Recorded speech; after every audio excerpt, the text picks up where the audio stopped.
नमस्कार मित्रों, सबसे पहले आप सभी को कृष्ण जन्माष्टमी की हार्दिक शुभकामनाएं।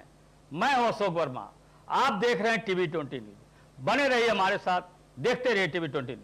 इस खबर के प्रायोजक हैं Purvanchal machinery agencies, Burma tower, Narauli, Tanishq showroom के नीचे, आजमगढ़। प्रोप्राइटर हैं अशोक वर्मा और मोबाइल नंबर है 9415207728।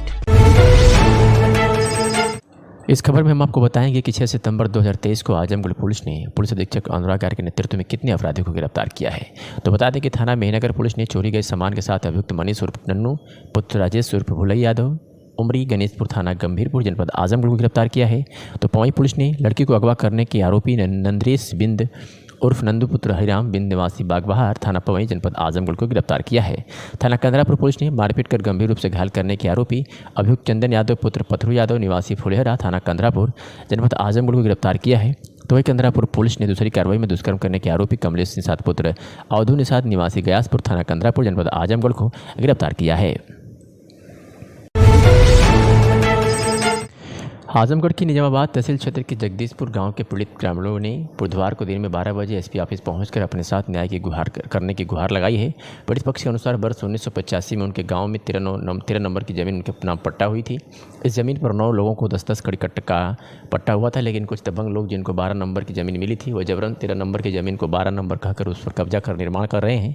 पीड़ित के अनुसार 12 नंबर की ज़मीन नदी में चली गई है। इसके बाद साजिश के तहत राजनीतिक संरक्षण के द्वारा जबरन उनके 13 नंबर की ज़मीन पर कब्जा कराया जा रहा है। पीड़ित पक्ष को कहा जा रहा है कि उनकी ज़मीन पीडब्ल्यूडी में चली गई है। मामले में जब थाना और तहसील में शिकायत की गई तो कोई सुनवाई नहीं हुई और डांट कर भगा दिया गया। मामले में कमिश्नर के यहाँ भी शिकायत की गई। कमिश्नर की रिपोर्ट लेकर जब एसडीएम और कोतवाल के यहाँ गए तो कोई कार्रवाई नहीं हुई, इसलिए एसपी से मामले में कार्रवाई की गुहार लगाने आए हैं। सुनते ही पीड़ित ने क्या कुछ कहा। क्या नाम है आपका? सर हमारा नाम चुन्नू लाल है। कहाँ के रहने वाले हैं? सर ग्राम सभा जगदीशपुर, तहसील निजामाबाद, आजमगढ़। क्या समस्या आज आप पुलिस अधीक्षक कार्यालय है? समस्या सर हमारा यही है कि हमारे पिताजी के नाम से 85 में पट्टा हुआ था और ये अभी जो है कि इस समय प्रेजेंट में अपर न्यायालय जो है आजमगढ़ में हमारा मुकदमा चल रहा है और जो हमारी विपक्षी पार्टी है वो कह रहे हैं कि हम 12 नंबर में मकान बना रहे हैं, जो कि हमारे पास उसका पेपर है और नकल भी है कि 12 नंबर उनका नदी में चला गया है और उसके बाद वो 12 नंबर दिखा के 13 नंबर में निर्माण कर रहे हैं, जो 13 नंबर हमारे पिताजी के नाम से पट्टा है। ये सर दबंगई और मतलब पैसे के बल पर ये लोग कर रहे हैं। हम लोग यहाँ से एप्लीकेशन लिखवा के लेके गए एसडीएम साहब के यहाँ, कोतवाल साहब के यहाँ गए, कोई हमारी सुनवाई नहीं हुई और हमको डांट कर गाली देकर भगा दिया जा रहा है। तो कौन लोग ऐसा कर रहे हैं? किसी राजनीतिक संरक्षण में कर रहे हैं या क्या है? सर इसमें जो है यादव के लोग हैं और इसमें कुछ जो है सपा के नेता कुछ मिले हुए हैं। कितनी ज़मीन है? सर ज़मीन हम लोगों को जो है 9 लोग हैं हिस्सेदार, जिसमें हर एक व्यक्ति को 10-10 कड़ी जो है ज़मीन पट्टा हुआ है जी। और उन लोगों का हिस्सा कितना है? सर उन लोगों का हिस्सा नहीं है, उन लोगों का बगल में जो है 12 नंबर है, वो 12 नंबर के आधार पर उनका नदी में ज़मीन चला गया, जिसको दिखा रहे हैं कि हम मतलब अपने में बना रहे हैं। तो हम महोदय साहब से अवैध कब्जा कर रहे हैं? जी अवैध कब्जा कर रहे हैं। हम न्यायालय से यही गुहार लगा रहे हैं कि सर अगर वो कह रहे हैं कि हमारा पीडब्ल्यू में डी चला गया, हम न्यायालय महोदय से यही कहना चाहते हैं कि सर अगर हमारा पीडब्ल्यू में डी में चला गया तो आप इस पर संज्ञान लेते हुए इसकी पैमाइश कराया जाए। अगर हमारा पीडब्ल्यू डी में ज़मीन चला गया तो हम पीछे हट जाएंगे। अगर आपका अवैध निर्माण है तो इसका भी मतलब सामने आना चाहिए। जो कि एसपी साहब से आए हैं, क्या मांग करते हैं? एसपी साहब से हम यही मांग करते हैं कि जब हम ये मतलब कमिश्नर साहब का एप्लीकेशन लेके गए एसडीएम साहब के यहाँ और उसके बाद कोतवाल साहब के यहाँ गए तो हमारी कोई सुनवाई नहीं हुई, इसलिए हम एसपी साहब के यहाँ आए कि सर आप इसको जो है ध्यान में रखकर इस पर आप कार्रवाई करें। हम और जगह जा रहे हैं तो हमारा कोई बात नहीं सुन रहा है। आजमगढ़ के सिधारी क्षेत्र में गेट हर्डिल प्रेशर गेट पास में बुधवार को दिन में करीब 12 बजे संविदा लाइनमैन समेत अन्य कर्मियों के लिए सुरक्षा को लेकर प्राइम वन कंपनी द्वारा प्रशिक्षण शिविर का आयोजन किया गया। इस दौरान अधीक्षण अभियंता उपखंड अधिकारी समेत और अधिकारीगण व कर्मी मौजूद रहे। अधीक्षण अभियंता विद्युत वितरण मंडल प्रथम AB सिंह ने बताया कि जो फील्ड स्टाफ है, लाइनमैन व सहायक हैं, उनको लाइन पर सुरक्षित रखने तरीके से कैसे काम करना चाहिए उसकी जानकारी दी गई। सुरक्षा नियमों के साथ काम करना चाहिए ताकि जनहित या कोई दुर्घटना न हो। वहीं उपखंड अधिकारी नगर संदीप प्रजापति ने बताया कि वर्क प्लेस पर सबसे बड़ी प्राथमिकता सेफ्टी होती है, जिसको लेकर सेफ्टी अवेयरनेस वीक चलाया जा रहा है। सुरक्षा के बारे में अभी विद्युत संविदा कर्मियों को प्रशिक्षण के माध्यम से जानकारी दी। इस मौके पर कन्हैया व अन्य कर्मचारी उपस्थित रहे। मैं AP सिंह, अधीक्षण अभियंता विद्युत वितरण मंडल प्रथम आजमगढ़।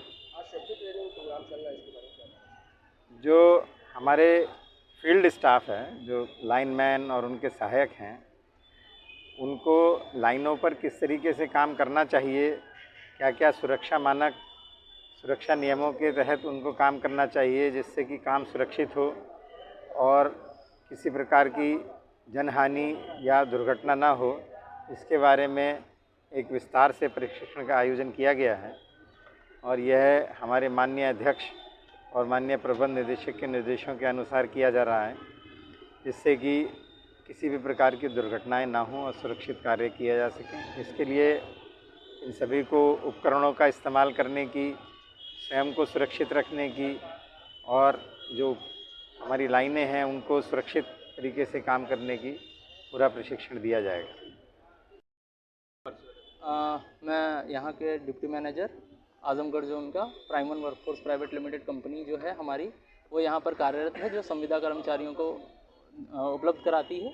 यह एक सेफ्टी प्रोग्राम कराया जा रहा है जिसके अंतर्गत सभी जो हमारे भाई हैं, लाइनमैन बंधु हैं, उन सबको जानकारी प्राप्त हो कि अपनी जीवन की सुरक्षा अपने हाथ में होती है और सारे सुरक्षा उपकरण जो इन्हें दिए जाते हैं उनका पूर्ण इस्तेमाल करेंगे तो ये सुरक्षित रहेंगे। उसके अंदर हमारे द्वारा earthing chain, safety belt, helmet, gloves, shoes, torch इत्यादि चीज़ें उपलब्ध कराई गई हैं सभी उपकेंद्रों पर। हाँ, ये कंटिन्यूस रहेगा।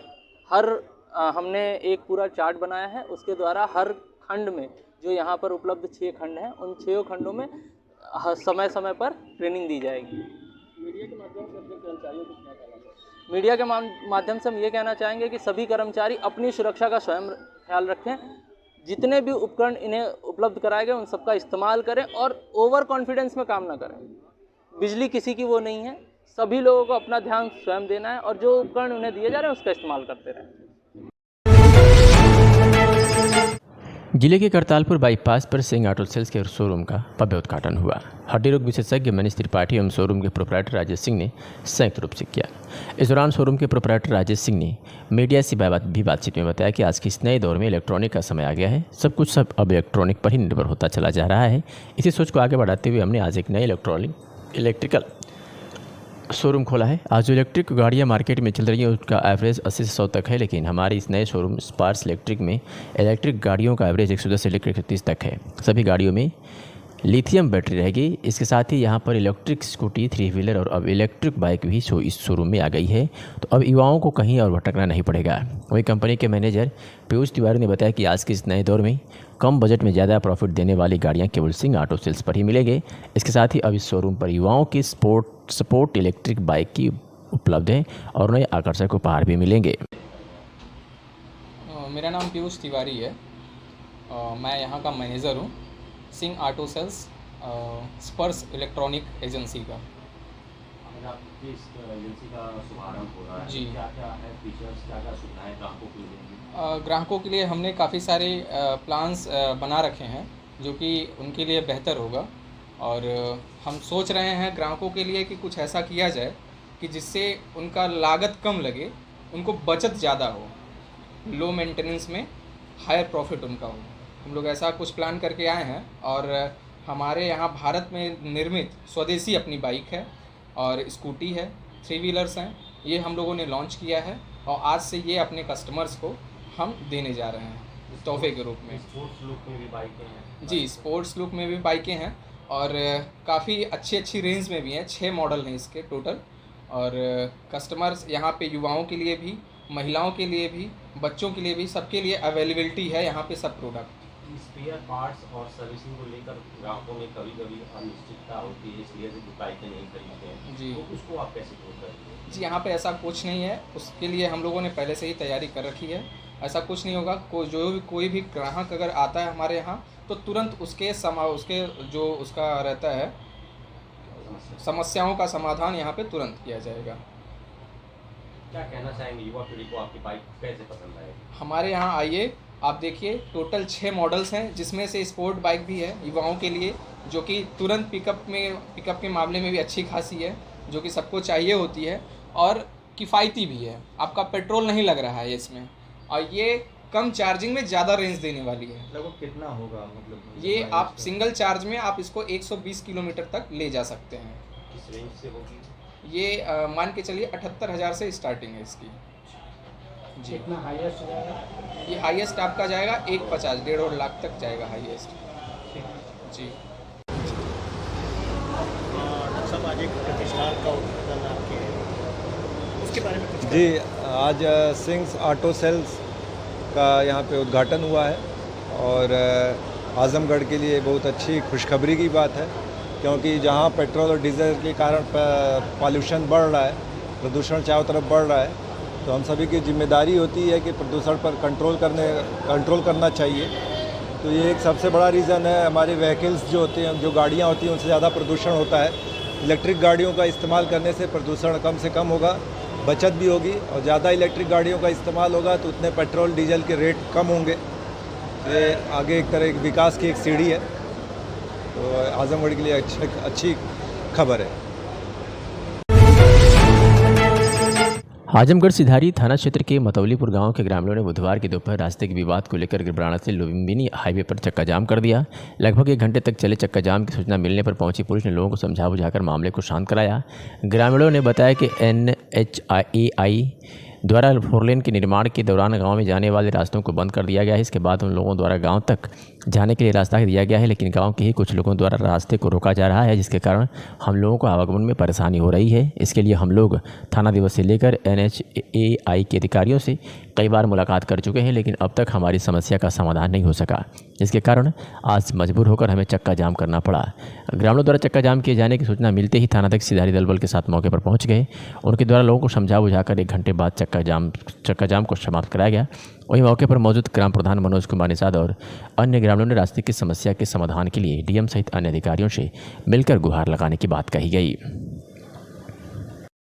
1 मिनट बाबू सर, अपना परिचय दें। मैं सर वर्तमान ग्राम पंचायत मतौलीपुर का वर्तमान ग्राम प्रधान मनोज कुमार निषाद हूँ। मेरे यहाँ सर रास्ता को लेकर आए दिन विवाद राय साहब हैं, अनिल राय, विजय नारायण राय, विजय बहादुर राय, ये लोग सर इनका चेक पड़ता। हम लोग NHAI विभाग वालों ने हम लोगों को आने जाने के लिए रास्ता दिया था, और ये लोग बार बार आपत्ति कर रहे हैं, अवरोधक बन रहे हैं। हम लोगों को गांव को आने जाने के लिए रास्ता उपलब्ध होना जरूरी है सर। तो आप लोगों का इनका विवाद क्या है? ये जब NHAI ने आपको दिया है तो क्यों रोक रहे हैं? अब भाई ये समझे NHAI वाले, हम लोग NHAI वाले कभी हमको रोके ही नहीं। बगल वाले जो चक हैं ये लोग रोक रहे हैं। इनका मनोज जी NHAI की ये जमीन में उसने खरीद लिया है?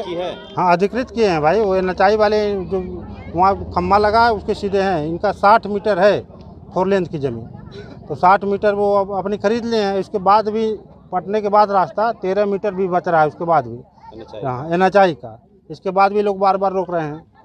तो इसकी जानकारी कैसे आपको हुई कि नहीं इनका ज़मीन बच रही है? और NHAI ये लोग बता रहे हैं कि ज़मीन हम लोग नापे सर वहाँ मीटर लगाकर, तो 60 मीटर का वो है नक्शा। 60 मीटर हम लोग बीचों बीच 30 मीटर नापे, इसके बाद क्लियर हुआ। क्या अधिकारी नहीं मिले आप? सर NHAI विभाग को हमने विधायक जी और सांसद जी सब लोग लेटर दिए हैं, और मेरे पास उसका फोटोकॉपी प्रतिलिपि है। और संबंधित अधिकारी से किसी मिले कि नहीं? DM, ADM, SDM? DM साहब के नहीं सर, हम लोग थाने पे मिले थे सर। तो थाने के लोग, पुलिस तो राजस्व मामले में कुछ करती नहीं है, तो फिर सर अब हम लोग आज चलेंगे। बार विवाद हो रहा है। विधायक सांसद को लेटर दिए थे तो उनकी तरफ से क्या आश्वासन मिला था? अब भाई वो कहे थे कि हम लोग रास्ता क्लियर करवा देंगे वहाँ तक, करीब 2 किलोमीटर तक। हम लोगों को यही आश्वासन मिला है। अब हो सकता है मेरे पास DM साहब का भी है लेटर, हम लोग DM साहब को दिए हैं, उसकी छाया प्रति हम आपको दे देंगे। ठीक। आजमगढ़ जनपद के मेहनगढ़ थाना क्षेत्र के चकटात निवासी रामतारा पत्नी स्वर्गीय मुराली ने तहरीरी सूचना दी कि विगत 27 मार्च 2023 को वादनी जिला जेल में नियुक्त थी। उस दौरान वादनी की टुल्लू पंप, हैंडपंप व ठेला चोरी हो गई थी। जेल से छूटने के बाद जब गांव आई तो देखा कि मेरा टुल्लू पंप, ठेला व पानी पीने की हैंडपंप मशीन चोरी हो गई है। इसके पता करने लगी तो पता चला कि मेरा मशीन व अन्य सामान मनीषा उर्फ टुन्नू पुत्र राजेश उर्फ फुलई यादव निवासी उमरी कनीसपुर थाना गंभीरपुर व सन यादव पुत्र विनोद यादव ग्राम चकवारा थाना राणे के सिवा एक आदमी नाम पर अज्ञात इस संदर्भ में प्राथमिक 5 सितंबर 2023 को इस बाबत रिपोर्ट दर्ज कराई, और विवेचना के दौरान उस आरोपी को पुलिस ने गिरफ्तार कर लिया है। आजमगढ़ जनपद के मेहनगर ब्लॉक परिसर में आज़ादी के अमृत महोत्सव के अंतर्गत विकास प्रदर्शनी के तत्वावधान में बुधवार को विभिन्न विभागों के करीब 13 स्टॉल प्रदर्शनी में लगाई गई, जिसमें सरकारी योजनाओं की जानकारी जन जन तक आसानी पूर्वक लोगों तक योजनाओं का लाभ उठाने में सहयोग मिले। जो विभागों के जिम्मेदारों को भी अपनी जिम्मेदारी का निर्वहन पूरी ईमानदारी के साथ करने का प्रयास हो। कार्यक्रम का उद्घाटन पूर्व ब्लॉक प्रमुख व प्रमुख प्रतिनिधि डॉक्टर कैलाश यादव ने विकास प्रदर्शनी का फीता काटकर उद्घाटन किया। इस विकास प्रदर्शनी में शिक्षा विभाग, स्वास्थ्य विभाग, समाज कल्याण बाल विकास, मनरेगा, स्वास्थ्य विभाग, पशुपालन विभाग, किसान क्रेडिट कार्ड, पंचायती राज और आवास योजना जैसी अन्य सुविधाओं का लाभ लोगों तक पहुँचाने के लिए प्रत्येक विभागों के जिम्मेदारों द्वारा स्टॉल लगाया गया है, ताकि जिसे जिस चीज़ की ज़रूरत है वो उस विभाग संबंधी स्टॉल के अधिकारियों से संपर्क करके उसकी पूरी जानकारी प्राप्त किया। तत्पश्चात उपस्थित लोगों को संबोधित करते हुए श्री यादव ने कहा कि सरकार की मंशा है कि किसी योजना का लाभ उठाने के लिए लोगों को विभागों की परिक्रमा न करनी पड़े, बल्कि विभाग के लोग खुद लोगों से संपर्क करके उसकी जानकारी देते हुए पात्रों को प्रधानमंत्री आवास योजना, मुख्यमंत्री आवास योजना के अंतर्गत तमाम गरीबों को लाभ से लाभान्वित हो। इस दौरान प्रभारी वीडियो सुमिंदल, प्रभारी CDPO निरुपमा वर्मा, APO राहुल पाठक, ADO पंचायत हरिनंद यादव सहित सभी विभाग लोग उपस्थित रहे। फरीदाबाद स्थित ब्लैक होटल में महिला टैलेंट शो का आयोजन किया गया, जिसमें सैकड़ों महिलाओं ने बढ़ चढ़कर हिस्सा लिया। टैलेंट शो में पहुंची सभी महिलाओं ने अपनी प्रतिभा को मंच के माध्यम से दर्शाया। इस शो में मुख्य रूप से अतिथि के रूप में पहुंची वरिष्ठ समाज सेवी सोनिया तनेजा ने महिलाओं की प्रतिभा को प्रोत्साहन देते हुए कहा कि आज के समय की हर महिला बेहतर करने होने के साथ साथ समाज में बेहतर प्रदर्शन कर देश के उत्थान में विशेष योगदान दे रही हैं। अगर उन्हें ज़रूरत है तो एक मंच की जिसके माध्यम से वह अपने को बेहतर साबित कर सकती हैं। इसके साथ ही वरिष्ठ समाज सेवी सोनिया तनेजा ने महिला टैलेंट शो के जरिए वहाँ मौजूद सैकड़ों महिलाओं को निःशुल्क पैड भी वितरण किए। इसके साथ ही उन्होंने कहा कि आज भारत में प्रतिदिन यूट्रस कैंसर के काफ़ी संख्या में मामले अस्पतालों के जरिए प्रकाश में आ रहे हैं और इसकी मुख्य वजह है कि महिलाओं को मार्केट से सही सैनिटरी पैड नहीं मिल पा रहे हैं, जिसकी वजह से यूट्रस कैंसर की समस्याओं में प्रतिदिन इजाफा होता जा रहा है। महिलाओं की सभी चीज़ों को ध्यान में रखते हुए मार्केट में पैड को लॉन्च किया गया है और स्कूल, कॉलेज, विश्वविद्यालयों में छात्राओं को जागरूक कर निःशुल्क वेंडिंग मशीन लाकर पैड को वितरण किया जा रहा है। मेरा नाम है सोनिया तनेजा और मैं हरियाणा से हूँ। फरीदाबाद में मैं रहती हूँ। हरियाणा में एक समाज सेविका के रूप में अक्सर आपको देखा जाता है और जिस तरीके से आपने पैड लॉन्च किया है, तो इसके तहत आपने अब तक जो है कहाँ किन कॉलेजों और किन स्कूलों में आपने अपनी सेवाएं प्रदान की और किस तरह से की? जी देखिए, बहुत सारे गवर्नमेंट इंस्टीट्यूट्स हैं, बहुत सारे प्राइवेट कॉलेजेस हैं, बहुत सारे सरकारी स्कूल हैं, बहुत सारे प्राइवेट स्कूल्स हैं, जहाँ पर मैं पर्सनली खुद पैड द्वारा हम वेंडिंग मशीन्स जो होती है, जो सैनिटरी पैड की एक वेंडिंग मशीन होती है, वो हम स्कूल्स कॉलेजेस में फ्री इंस्टॉल करते हैं और उसमें पैड्स भी देते हैं, ताकि जिन बच्चियाँ या जो बेटियाँ इसको ख़रीद नहीं सकती, किसी के पास पैड्स के लिए पैसे नहीं हैं, तो वो वेंडिंग मशीन से अपना पैड लेके वो यूज़ कर सकते हैं। तो ये हम एक साथ साथ सेवा भी कर रहे हैं हर स्कूल्स में, हर कॉलेजेस में, और अभी तक हम 100 से ज़्यादा वेंडिंग मशीन फ्री इंस्टॉल कर चुके हैं हरियाणा में। क्या वेंडिंग मशीन का जो क्षेत्र है क्या सिर्फ हरियाणा तक ही सीमित रहा है जी आपके द्वारा या नहीं? अन्य जगह भी? जी बिल्कुल, अन्य जगह भी काफ़ी जगह हमने, जैसे पानीपत है, करनाल है, इसके साथ साथ चंडीगढ़ है, पंजाब है, लेकिन यहाँ पर अभी बहुत ज़्यादा हमने नहीं किया है। आगे कोशिश है कि हम यहाँ पर भी हर स्कूल, हर कॉलेजेस में ज़रूर इसको पहुँचाएंगे। तो मैम, हरियाणा को ही प्रमुखता दी जाएगी आपके द्वारा समाज सेवा के रूप में या अन्य राज्य भी लाभान्वित? देखिए, भारत देश जो है वो हमारा देश है, भारत देश की बेटियाँ हमारी हैं, वो हमारी देश की बेटियाँ, हमारा मान सम्मान है। बिल्कुल ऐसा नहीं है कि हरियाणा में इसको सीमित रखा जाएगा, ये पूरे देश में इसके लिए काम चल रहा है, बस थोड़ा सा समय लग रहा है और बहुत कोशिश कर रहे हैं हम जल्दी से जल्दी इसको पूरे भारत देश में इसको एक्सप्लोर करने की। आज आपके द्वारा सेमिनार किया गया और जिसमें कि कई महिलाओं को आपने खुलकर सैनिटरी पैड्स के बारे में जानकारी दी और साथ के साथ जो है आपने पैड के बारे में भी जानकारी दी, तो इसके बारे में थोड़ा विस्तार से। देखिए, हर घर में बेटी है, हर घर में माँ है, और बहुत सारी ऐसी जानकारी हैं जिसके बारे में हमारी बहन बेटियों को नहीं पता। मेंसुलेशन यानी महीना एक ऐसा है जो हर महीने हर बहन बेटी को आना है, तो इसके बारे में पूरी जानकारी और किस तरीके के प्रोडक्ट यूज़ करने चाहिए, किस साफ़ सफाई का ध्यान रखना चाहिए, बहुत ही अहम बातें हैं जो बहन बेटियों को बहुत ज़रूरी है इसके बारे में एजुकेशन देना। तो आज मेरी कोशिश थी कि मैं ज़्यादा से ज़्यादा बहनों को इसके बारे में अवेयर कर सकूँ। और एक पैड है पैड, ये एक ऐसा पैड है मेरे हिसाब से हर बहन को यूज़ करना चाहिए, और यूज़ करने से आप ही बता पाएंगे कि इसमें और बाकी ब्रांड्स में क्या फ़र्क है, क्योंकि हम जिस पर काम कर रहे हैं, हम काम कर रहे हैं एक ऐसे पैड्स पे जो बहनों को सुरक्षित कर सकें। और आई थिंक उसमें से सबसे अच्छा जो है ये वी पैड है। वी पैड देखिए एक कॉटन बेस्ड पैड है और इसके अंदर ऑर्गेनिक जेल है, और ये एक ऐसा पैड है जो सारा दिन आपको सूखा रखेगा, आपको कंफर्टेबल लगेगा। और बहुत ज़रूरी है, जब महीना आता है सारा दिन जो हमारी बहनें हैं वो बहुत गीलेपन से बहुत परेशान होती हैं, और उस गीलेपन की वजह से उनको बहुत सारी बीमारियां, रैशेज, इचिंग, इस तरीके की बीमारियों का वो शिकार होती हैं। अगर आप शायद सूखा रखेंगे अपने आप को तो बहुत ही कंफर्टेबल भी फील होगा, और दिन भर जो आप अपनी ड्यूटीज़ पूरी करते हैं, जॉब करते हैं, तो सारा दिन आप कंफर्टेबल रहेंगे और अपना काम भी आप अच्छे तरीके से कर पाएंगे। और दूसरी चीज़ बात होती है कि अगर मार्केट से हम कंपेयर करें इसको, तो ये मार्केट के प्रोडक्ट से शायद आपको सस्ता ही लगेगा। किसी भी ब्रांड को मैं ये नहीं कहूँगी कि वो गलत है या वो ख़राब है, आप जो भी यूज़ करते हैं, अगर आप एक बार वी पैड पहले तो कहते हैं पहले इस्तेमाल करिए फिर विश्वास करिए, हमारा भी यही मिशन है, पहले आप इस्तेमाल करिए फिर विश्वास कीजिए। आप देखिए कि दिन भर आप जो मिनिमम बाज़ार के पैड्स हैं वो हम 3 से 4 मिनिमम दिन में यूज़ कर लेते हैं, और हमारे वाला जो वी पैड है मुझे नहीं लगता कि शायद 1 या 2 से आपको ज़्यादा यूज़ करना पड़ेगा। और जबकि मैं मानती हूँ कि डॉक्टर्स हमें राय देते हैं कि हर 3 से 4 घंटे में हमें चेंज कर लेना चाहिए, लेकिन ज़्यादातर बहनें जी चेंज नहीं कर पाती हैं। वो कई बार ऐसी जगहों पर होती हैं या ऐसी प्लेस में होती हैं कि उनको मौका भी नहीं मिलता या जगह भी नहीं मिलती चेंज करने की।